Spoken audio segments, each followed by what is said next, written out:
Check it out, we're right here outside of Farm Fresh Reggae Festival, Springville, Iowa. I'm with a couple of the fellas from Some Friends Band. First of all, let's just introduce yourself. What are your names? I'm Dave. Jeffrey. I'm Sean. And if you don't know Some Friends, check them out for sure. Coming straight out of Des Moines, Iowa. Tell me a little bit about your history with Farm Fresh Reggae. We hooked up with Reggae Rapids a couple years ago, and they started asking us, but the timing never worked out. We're always, booked already. So the last 2 years we've been able to do it. This place is sweet. I love the farm. Shout out to Troy and Kelly on that. It's such a well-organized event too. There's some of these smaller festivals sometimes can be chaos, and they do such a good job of putting it all together and making it safe and comfy and all that jazz.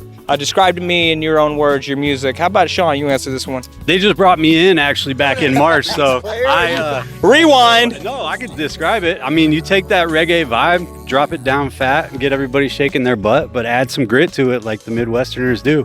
Give it a little bit of that rock vibe and have people throw down, but still spread that vibe. Jeffrey, would you agree with that description? Yeah, I think he nailed it. Kind of a no-coast beach rock reggae. And that's kind of rare to hear out the Midwest, but it's a growing scene out here. Living in the Midwest like we do, how has that impacted your style of music, your ability to play shows? Tell me a little bit about what it's like living out here. The demographic for the kind of music that we do, I feel like, is so vast. Young kids like it, older people like it.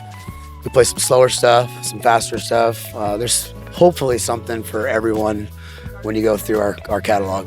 And being in the Midwest has been tough to kind of get a foothold and get going, but we're gonna keep at it. It's what we do and it's what we love. The market here is weird because we're surrounded by enough big cities to where Des Moines itself doesn't get like a ton of love with the big artists that come through. Either we got to go a few hours down to Kansas City, over to Chicago, Minneapolis. We got to bounce around a little bit. So as far as that scene for us, rock shows, reggae shows, we can kind of try to get in an avenue of either one, but yeah, we got to make the most out of that. We're forging the scene here.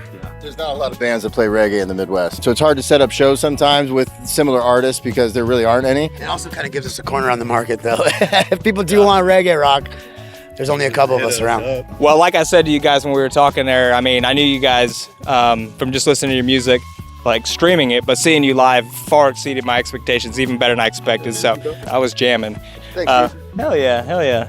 Any specific stuff you got coming up? You got like, you said new music in the works? We got a show coming up at Woolies on November 1st with a band called The Guilty Pleasures. But he's been writing a bunch of new tunes and a bunch of sad boy crap. All right, any last words? I know you got to hit the road. Anything you want to say to the people that know you and also to the people that might be hearing about you for the first time? Like us, look us up. Some Friends Band out of Des Moines, Iowa. Check them out for sure. I highly recommend it. Peace!